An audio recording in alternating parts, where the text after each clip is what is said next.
పార్టీలకు అతీతంగా ఈ క్యాలెండర్ ఆవిష్కరించుకొని మా అన్నను సన్మానించుకుందామని చెప్పొచ్చినటువంటి ముదిరాజు ముద్దు బిడ్డలందరికీ శిరస్సు వంచి నమస్కరిస్తున్నా.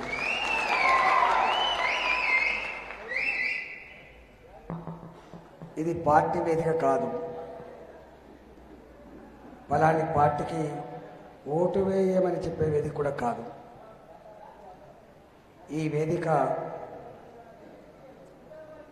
లక్షల మంది తల్లుల ఆశీర్వాదంతో నేను మా కుటుంబంలో పుట్టిన బిడ్డని కావచ్చు, మా అమ్మకి నాన్నకి నేను కొడుకునే కావచ్చు, కానీ లక్షల మంది తల్లుల తండ్రుల ఒక బుక్కడు బువ్వ పెడితే పెరిగి ఎదిగిన బిడ్డని నేను. అందుకని నేను చాలాసార్లు అంటుంటా, నేను పొత్తుల సద్దిని అని, పొత్తుల సద్దిని అంటుంటాను. మాలాంటి వాళ్ళకి మనిషి కనపడతాడు, మాలాంటి వాళ్ళకి మనిషి దుఃఖం కనపడుతుంది, మాలాంటి వాళ్ళ బాధ్యత ఆ కన్నీళ్లకు పరిష్కారం చెప్పే బాధ్యతలో మేము ఉంటాం. కాబట్టి ఆ బాధ్యత ఉన్నవాళ్ళం కాబట్టి ఇక్కడ రాజకీయాలకు కానీ పార్టీలకు కానీ సంబంధం లేకుండా వచ్చి ఆశీర్వదిస్తారు. కొంతమంది ఉంటారు ఆ మీటింగ్ పోవద్దని చెప్పి శాసించే వాళ్ళు కూడా ఉంటారు. ఇవాళ కొత్త కాదు, తెలంగాణ ఉద్యమంలో కొనసాగినాడు కూడా మాలాంటి వాళ్ళు చెప్పేది, మీ జెండాలు ఉండొచ్చుగాక, నీ పార్టీలు ఉండొచ్చుగాక, కానీ తెలంగాణ తల్లి ముద్దు బిడ్డగా మనందరి కర్తవ్యం తెలంగాణ రాష్ట్రాన్ని సాధించే కర్తవ్యం అని చెప్పానని చెప్పుకున్నాం.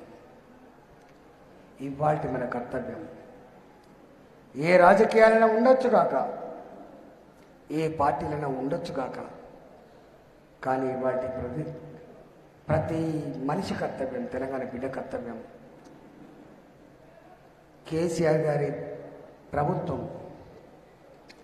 ఏం మాటలు చెప్పింది, ఏం ఆచరిస్తుంది, ఎట్లా ప్రజలు విలవిల్లు ఆడిపోతున్నారో నేను మీకు వివరించి చెప్పాల్సక్కర్లేదు. దానికి సజీవ సాక్షిని నేనే, దానికి సజీవ సాక్షిని నేను. ఏం పాపం చేసిన నేను ఒకటే చేసిన, పదవుల కంటే ఆత్మగౌరవం గొప్పదని చెప్పిన.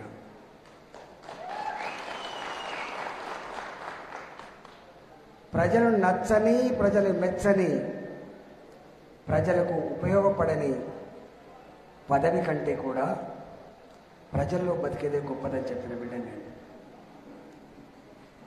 చాలామంది, మరీ ముఖ్యంగా మా నాయకుడు ఎప్పుడు చెప్పేవాడు, కోట్ల మంది ప్రజలు ఉంటారు, ఎమ్మెల్యే కావాలని తపన పడే వాళ్ళు వేల సంఖ్యలో ఉంటారు, కానీ వరించేది కొద్దిమందినే. ఎమ్మెల్యే పదవి వరించేది కొద్దిమందినే అని. ఆ వరించిన పదవి ఎమ్మెల్యేలు కొద్దిమంది మాత్రమే, పిడికడి మంది మాత్రమే మంత్రులు అవుతారు. వేల మంది ఎంపీపీలుగా, జడ్పీటీసీలుగా, సర్పంచులుగా, రాజకీయ నాయకులుగా ఎమ్మెల్యే కావాలని చెప్పి కళ్ళు కానీ ఎమ్మెల్యే కాకుండానే పోయిన వాళ్ళు ఉంటారు. ఎమ్మెల్యేలుగా ఉన్నవాళ్ళు మంత్రి కావాలని చెప్పి తపనపడి మంత్రి కాకుండానే పోయిన వాళ్ళు ఉంటారు. కానీ నాలాంటి వాడు ఎన్నిసార్లు ఎమ్మెల్యే అయినా, పెద్ద ఆర్థిక మంత్రిత్వ శాఖ పనిచేసిన, ఆరోగ్య శాఖలో పనిచేసినా కూడా నేను ఎన్నడూ కూడా పేద ప్రజల సమస్యల మీద మాత్రం నోరింపకుండా ఉండలేదు. మీకు ఐడియా ఉండాలి, మా శేఖరణ బాగా తెలుసు. జిహెచ్ఎంసీలో ఒక సంఘాన్ని పెట్టినాం మేము. సంఘానికి నాయకుడు గోపాల్. ఆ సంఘం పెట్టింది మేమే.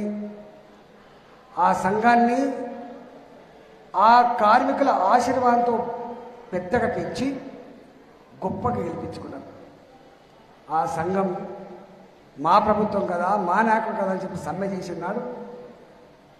ఆ కార్మికులని సమ్మె చేస్తారా అని చెప్పి కన్నెర్ర చేసి 1700 మంది కార్మికులను ఒక కలం పోటుతో ఉద్యోగం తీసేసినాడు.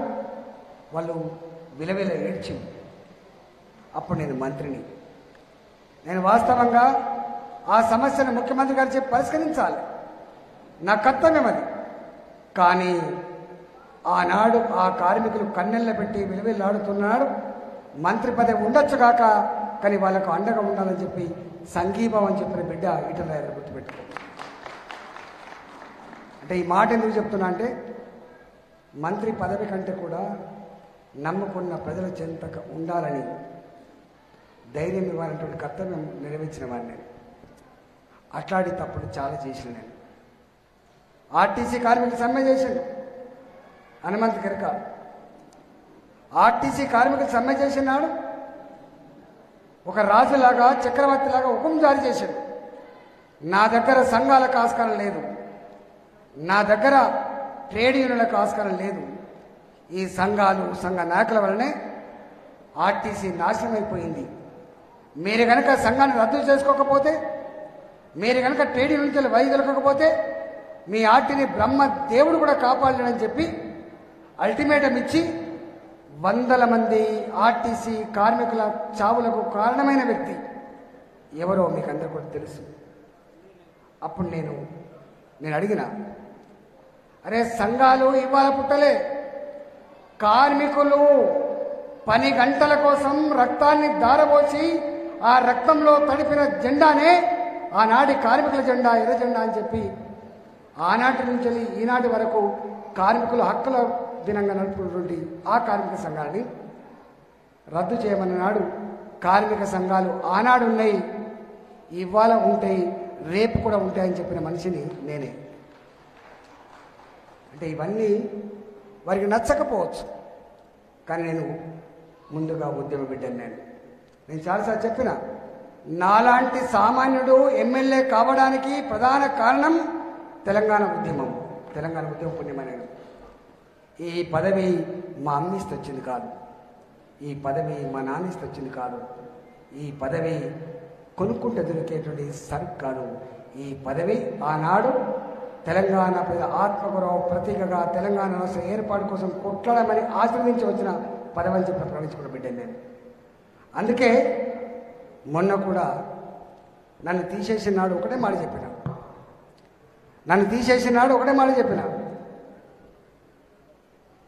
అనేక చరిత్రలు మీ కళ్ళ ముందుంటాయి. మహాభారతంలో, రామాయణంలో అనేక రకాల చరిత్రలు ఉంటాయి. మనం అంటూ ఉంటాం 101 తప్పులు జరిగిపోవాలని. అనేక తప్పులు చేసిండు, నా తప్పో ఒప్పో మొత్తాన్ని చేసిండు. నేను చెప్పిన దీంతో ఈ అహంకారం పాతరేయబడాలి. నాతో తెలంగాణ జాతి సగర్వంగా నిలబడి ఇది చెల్లదని చెప్పి చెల్లుమనిపించాలని చెప్పి ఆ రోజు అడిగిన.